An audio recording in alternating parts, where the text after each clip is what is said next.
welcome back to Intel Nation. This is Akshita Jain. Now we are continuing our last chapter, that was the French Revolution, with a new topic, that is growing of middle class envisages an end to privileges.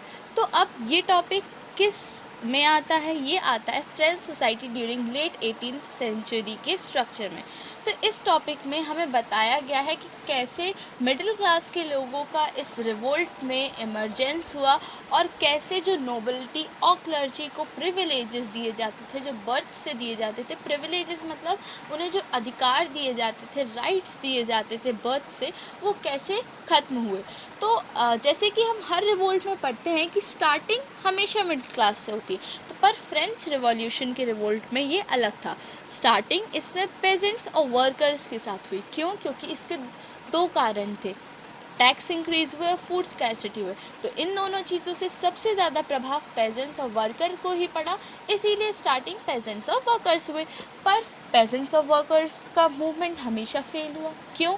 क्योंकि उनके पास वो measures नहीं थे, वो means नहीं थे, उनके पास वो औजार नहीं थे, उनके पास वो ताकत नहीं थी कि वो गवर्नमेंट को या ऑफिशियल्स को हरा सके, वो नोबिलिटी या क्लर्जी को हरा सके. तो अब ये टास्क ले दे के आ गया मिडिल क्लास पे.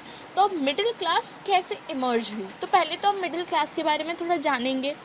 मिडिल क्लास की जो वेल्थ थी, जो लाइवलीहुड था, वो ओवरसीज़ ट्रेड से आता था. ओवरसीज़ ट्रेड मतलब एक सी के इस पार ट्रेड करना और उस पार, मतलब इंपोर्ट एक्सपोर्ट के ट्रेड से उनके पास वेल्थ जनरेट होती थी, जो कि वो क्या करते थे, वो गुड्स को एक्सपेंड ट्रेड करते थे, गुड्स का ट्रेड करते थे, जैसे कि वुलन और सिल्क टेक्सटाइल्स, जो कि या एक्सपोर्ट किए जाते थे या फिर लाए जाते थे रिचर मेंबर्स ऑफ सोसाइटी के द्वारा.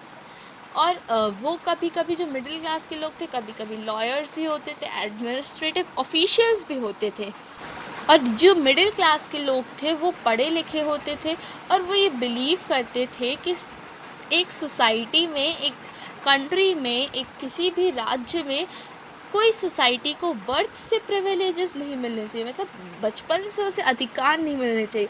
हाँ, अगर वो सोसाइटी एजुकेशन के बल पे या अपनी बुद्धि के बल पे वो राइट पाए तो बिल्कुल सही है, पर बर्थ से किसी को राइट नहीं मिलने चाहिए थे. अगर एक सोसाइटी को मिल रहे हैं बर्थ से राइट, तो सारी सोसाइटीज़ को बर्थ से राइट दिए जाएं.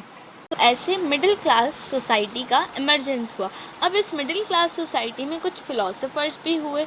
हमारी बुक में 3 फ़िलासफ़र्स के बारे में दिया गया है, जो कि हैं John Locke, Rousseau and Montesquieu. तो जॉन लॉकी ने एक बुक लिखी जिसका नाम था टू ट्रीटिसेस ऑफ गवर्नमेंट. इसमें उन्होंने कहा कि किसी भी राज्य में, किसी भी देश में, किसी भी कंट्री में एब्सोल्यूट राइट ऑफ मोनार्क नहीं होना चाहिए, मतलब किसी भी राजा का एकाधिकार नहीं होना चाहिए. दैट मीन्स मोनोपोली नहीं होना चाहिए. ऐसा ही कुछ रूसो ने कहा. उन्होंने कहा कि जो गवर्नमेंट होनी चाहिए उसमें लोगों का एक पूरा डायरेक्ट सपोर्ट होना चाहिए, लोग डायरेक्ट रूप से, प्रत्यक्ष रूप से उसमें पार्टिसिपेट करें और उनके रिप्रेजेंटेटिव्स उसमें आए. ऐसा नहीं, मतलब उन्होंने भी सेम यही कहा कि मोनार्क नहीं होना चाहिए.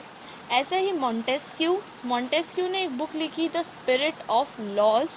इसमें उन्होंने डिवीज़न ऑफ पावर की बात कही. उन्होंने कहा कि जो पावर एक के हाथ में है वो कुछ उसका डिवीज़न होना जाना चाहिए और वो लेजिस्लेटिव, एग्जीक्यूटिव और जुडिशरी के हाथ में चली जानी चाहिए. तो इन तीनों के आइडिया बिल्कुल मिलते जुलते थे और इन तीनों के आइडियाज़ ने लोगों पर, फ्रेंच सोसाइटी पर बहुत बड़ा प्रभाव भी लाया. जो कि थे, इनके जो आइडियाज़ थे वो सैलॉन में, कॉफ़ी हाउसेस में बहुत डिस्कस होते थे. लोग मतलब जहाँ बैठते थे वहाँ इनके आइडियाज़ की बातें करना शुरू हो जाती थी. इनके आइडियाज़ बुक्स और न्यूज़पेपर्स के थ्रू बहुत ज़्यादा फैले और लोगों के एक झुंड इकट्ठा करके इन के आइडियाज़ को तेज़ लोगों में पढ़ा जाता था. जो लोग रीड और राइट नहीं कर पाते थे उनके लिए ये सब किया जाता था. एक ऐसी न्यूज़ आ गई थी कि जो लुई द 16 है वो टैक्सेस बढ़ा रहा है, लोगों के ऊपर और टैक्सेस लगाने जा रहा है, स्टेट के ऊपर और टैक्सेस लगाने जा रहा है। तो ये जो गुस्साए लोग थे, अब उनका गुस्सा और बढ़ गया और उन्होंने प्रिविलेजेस के सिस्टम पर अटैक कर दिया। अब धीरे धीरे फ्रांस में इतने रिवोल्ट होने लगे, पेजेंट्स वर्कर्स अलग कर रहे हैं, मिडिल क्लासेस का अलग हो रहा है और ये फ़िलोसोफर्स तो अलग ही अपना लेके जा रहे हैं। तो इसकी वजह से ये जो मेन हुआ, इसकी वजह से फ्रेंच रेवोल्यूशन का आउटब्रेक हुआ। और भी रीज़न्स थे जो हम आगे पढ़ेंगे, पर कुछ रीज़न्स उनमें से ये भी थे। अब हमारे 2 टॉपिक्स कंप्लीट हो चुके हैं, introduction and French society during the late 18th century. अगले लेक्चर में हम द आउटब्रेक ऑफ रेवोल्यूशन, जो मेन रीज़न था फ्रेंच रेवोल्यूशन का, वो पढ़ेंगे। जब तक के लिए bye bye, stay home, stay safe and do like subscribe my channel.